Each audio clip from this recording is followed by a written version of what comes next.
Welcome to Popternative, where we dive into topical discussions from the worlds of pop culture, social media, and sports. Here is your host, Peter Remoliotis, aka PD Beats. PD Beats here from Popternative, speaking to Isabella Star LaBlanc about Long Slow Exhale, which recently premiered on Spectrum. Welcome to the show. Thank you so much for being here. Thank you for having me. It's pretty crazy because it just recently dropped and it's exciting because there's so much to talk about. But before we kind of get into the show, because I have so many questions, storytelling. When did that start for you? What excites you about storytelling? How did you get involved with storytelling specifically? Yeah, well, so I'm an Indigenous actor. My family's from the Sistinnwapton Dakota Reservation. So I really grew up with a cultural love for storytelling. And when I was growing up, we were really taught that telling stories, acting, theater, film, TV, like that's the way we can relate to each other. And so with shows like, especially like Long Slow Exhale, where some of these stories are stories that we recognize, stories that are from headlines or news stories. It's really nice to be able to give a face to them. And I feel like it just brings all our worlds a little closer together. Oh, absolutely. No, for sure. That is so well said. The show right out the gate just tackles so many issues. Like, I don't think like all the issues are tackled right away. Cover it all. Which is crazy. I find it very interesting. One of my favorite things about this show is, in one regard, it's a show about basketball and a show about sports. In the other regard, it's not about sports at all. Like, sometimes I'm watching certain episodes and I forget it's about a basketball team. Yeah, exactly. What's that like? What's that dynamic working on a show like that? Like Tale of Two Shows a little bit. Yeah, it was really cool because, you know, a lot of the preparation was about learning, for me at least, was about learning the mind of these basketball players. Yes. And what was so amazing to me, and it seems so obvious, but I don't know, it was really a light bulb for me, is the fact that like all these athletes do have these whole worlds off the court and what it means for them to be able to like carry the baggage of all their lives, but then still go out and play and be amazing athletes and dedicate all their time to this sport. So I feel like for me as an actor, it was kind of similar.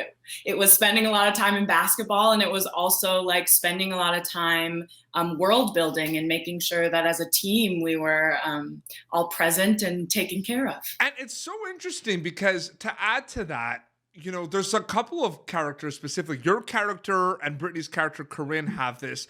There's that two kind of sides of the world. There's like the family and then the basketball team that they kind of have to deal with, right? Which is really, it's a lot for your character specifically. Exactly. Yeah, it's like a lot to carry. And some of my favorite stuff is when the players kind of get to connect on how different their worlds are, but how similar it feels to be living them and be on this team together. Yeah. So I think there's some beautiful connection there for those characters. The show does not waste time, like we talked about before we started, and it's very tough subject matter on a lot of episodes. Can you prepare for this? Like basically, like before going in, like you read the roles and everything, you're set. Like I'm sure it's like you could prepare as much as you can, but it's going to be emotional for you in the cast. Definitely. Like there's, you know, lots of like little actor self-care things you can do. Yeah. But really when it comes right down to it, I think the biggest difference is always who's in the room with you. Like absolutely. No, that's such a good point. Yeah, for sure. Yeah. And I feel so lucky that like our team was amazing. Like my teammates were incredible. And, you know, whenever one of us did a hard scene, we all had to do a lot of hard stuff. Like whenever we had like an intense day, we were always there for each other as soon as cameras cut. And then we're also there like celebrating and having fun on the more exciting fun days. And that extended to the crew too. Like everyone behind the scenes was amazing. And so for as much as I couldn't prepare for like holding all that intense stuff, it did feel like I wasn't doing it on my own ever. That and the scale of it, just from you watch the show and it shows you at the championship and playing the game, and it's just like the scale of it just kind of like, all right, yeah, Like, it's big skill right out the gate, basically. Exactly. It's like, yeah, there's no rest time, no easy time. So this is a question I was really excited to ask you. So we got that out of the way, talking about the fact that it's not about sports in some regards, but it also is about sports too, because it's about a basketball team. What did you know about basketball before Long Slow Exhale? Did you play? Was there interest watching? What did you know about it? Yeah, so I'll say that pre-getting cast in Long Slow Exhale, I was a pretty experienced basketball fan. Okay. But I had almost zero experience playing basketball. And I grew up with a basketball family. Basketball is huge in Native communities. But I was always the artistic one in the family, and I don't have the best hand-eye coordination. So I was never on a team, but so it took a lot of learning and throughout the process. It's interesting to see a lot of characters in this show. You look at CJ, played by Rose Rollins. I mean, there's just this snowball of again, I don't want to go into big spoilers, but the first couple episodes are out, so it's not that big a spoiler. But characters make decisions that lead to more bad decisions. And it kind of just feels like it's never ending. You know what I mean? Yeah. So did you notice that, when you're reading the script, that a lot of these characters basically just kind of one decision after another. It just seems like it's just never ending. Did you notice that when you're reading the script for this? Definitely. Yeah. It's it is one of those where you get to know these characters and you're going through the story and you're I just want you to have a break. I want something to go well, and I want you to make a good choice.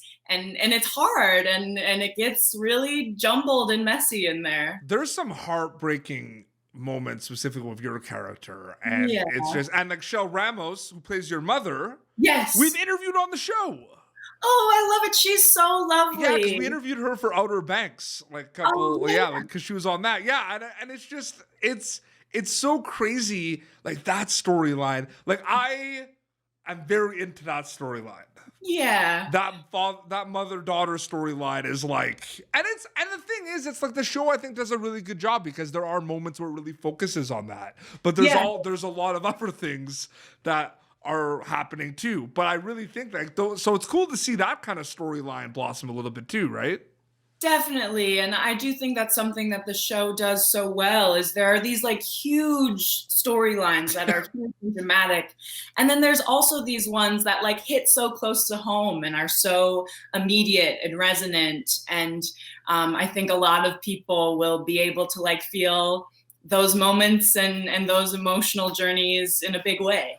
Early on, what did you know about Long Slow Exhale? Did you know it was about basketball? Did you know, I'm just curious, because sometimes people don't know a lot before they sign on to a project, right? Exactly. And I did not know a ton. I knew it was about basketball. And I knew that the character was a basketball player. And I knew that there was maybe some family stuff in that storyline. But I did not know anything about the big overarching dramas in the story. And so, getting those first scripts, I was oh, there's a lot going on here. There's a lot of juicy stuff in this material. That first episode is just I feel like I'm watching a movie. I know. First episode. Yeah. But I think that's what you need. You need to kind of get the audience involved. But there's so much conflict that is brought up right away between a lot of characters, right? Exactly. And there's it's the beginning of some very big journeys. And I do think they Pam, our showrunner, she does such a beautiful job of planting all of these seeds that you're immediately oh, well, I want to know how this ends up right now. And it's so bingeable. Has it hit you that some episodes are finally out? It's pretty crazy. You go and you work on this thing, and now it's it's out there for the masses, right? It's pretty wild. And I have a background in theater. Yep. So I'm used to doing stage shows. So it is so different. It's that I shot this a year ago and now people are just seeing it. It feels so different for me, but it's really fun because it's getting to relive it all over again. So my high school productions, I was on stage crews. So I was doing the follow spot operator. I was the follow spot operator, and I was doing the lights. You're going to agree with this. I think The day of a show, like when you're performing for an audience, there's such an amazing feeling the day of a performance. Is there not, right? It's like there's such an energy in the air. Even if it's not like a couple hours before show, like you wake up in the morning, you have breakfast, you're like, wow, like we're putting on a show tonight. It's happening. Right, Yeah. isn't it? It's a cool feeling, right? It's really cool. And I actually really appreciated that on this show, even though, you know, it's on camera, it's not live. We would do these basketball scenes where they would fill the arena with extras. So in a lot of ways, it did feel like theater. We would go to like do these scenes and it felt like we had a whole audience and the energy in a room. Again, that like thing of being there together. So it felt like really cool, like the best of both worlds. Absolutely. And before we wrap up, you know, it premiered recently. First couple episodes dropped on Spectrum, Long Slow Exhale. When they have a chance to watch the show, which we established is a lot about basketball in many ways. In many ways, it's not about basketball. It's about more important things than basketball. It's about life. When they watch the show, what are you hoping they get out of it takeaway-wise? Yeah, I think everyone's going to get a little something different. The thing that I am really passionate about and something that I'm really excited about people hopefully getting is a new appreciation for these athletes. Yes. And that I think for so long, college basketball, especially women's college basketball, it hasn't quite gotten the love that it deserves. And the more that I've learned about these athletes, like the more amazed I am by their courage and work ethic and just who they are as people. Yep. So I'm excited about maybe a future where we get to give them a little bit more love and a little bit more appreciation. That's so well said. No, absolutely. And just kind of a warning for a lot of people, like there's a lot that happens in like the first episode. Yes. Yeah. Be ready. Yeah, absolutely. Isabella, this was a blast. Thank you so much for coming on Popternative. Thank you so much. Thank you for having me. This was so fun. So the first couple episodes are available on Spectrum. You know, it's Long Slow Exhale. They can check that out. Where can people follow you on social media to keep update with everything? Probably Instagram? Yes, I'm on Instagram at Isabella LaBlanc. Amazing. Well, this has been Popternative, youtube.com/Popternative for previous episodes. Until next time, this is Isabella Star LaBlanc, who you can catch in Long Slow Exhale on Spectrum, and PD Beats signing off. Thank you for tuning in to Popternative. Make sure to check out our past episodes of Popternative on YouTube. Be sure to like Popternative on Facebook and follow us on Twitter. This has been an Autograph Communications production.